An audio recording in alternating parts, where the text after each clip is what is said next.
Assalamualaikum warahmatullahi wabarakatuh. Izin memperkenalkan diri, nama saya Fariza Auki Azikri dengan NIM 0201237701 dari PPB 2A. Di sini saya akan mempresentasikan pengendalian hama keong emas, strategi untuk menyelamatkan panen.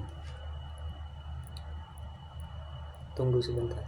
Pengendalian hama keong emas, ciri-ciri keong emas memiliki cangkang berwarna coklat keemasan dengan lingkaran gelap di tepiannya. Hewan ini memiliki tubuh yang lunak dan bergerak dengan menggunakan kakinya yang lebar. Keong emas ini besarnya ditemukan di sawah, rawa, dan sungai.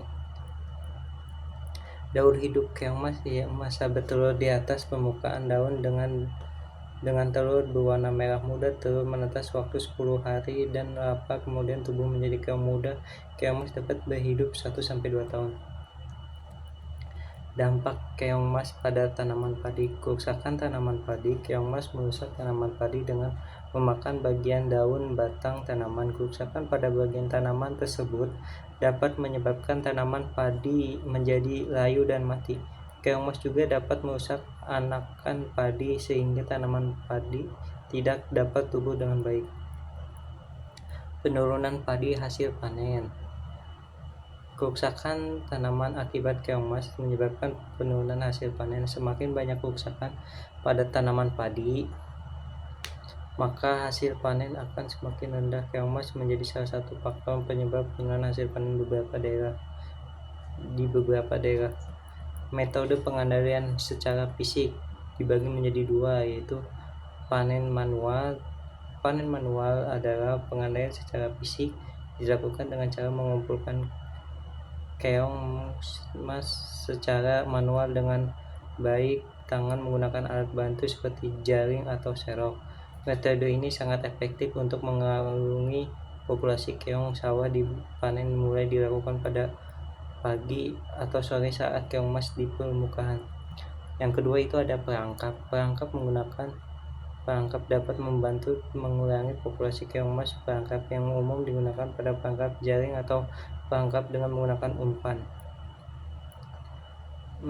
Metode pengendalian secara kimia dibagi menjadi 3. Penggunaan pestisida dapat untuk mengendalikan populasi keong emas, namun perlu bahwa pestisida memiliki samping yang dapat membahayakan lingkungan serta kesehatan manusia. Yang kedua ada pestisida sebaiknya digunakan sebagai alternatif.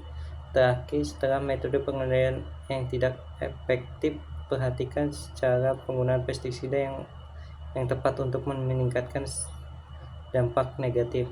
Yang ketiga ada pentingnya untuk melakukan monitoring terhadap populasi keong emas setelah menggunakan pestisida. Metode pengendalian secara biologis dibagi menjadi 3. Secara biologis yang pertama adalah bebek dapat mengendalikan populasi keong emas. Populasi bebek senang memakan keong emas, dapat memelihara bebek di sawah atau melepaskan bebek untuk memakan keong emas. Yang kedua ada beberapa jenis ikan seperti ikan gabus, juga ikan dikenal sebagai predator keong emas. Pelepasan ikan gabus ke sawah dapat membantu mengurangi populasi keong emas secara alami. Parasit. Yang ketiga ada parasit atau jamur tertentu dapat menyerang keong emas, dapat menyebabkan penyakit. Penggunaan parasit atau jamur dapat menjadi cara alternatif untuk mengendalikan populasi keong emas.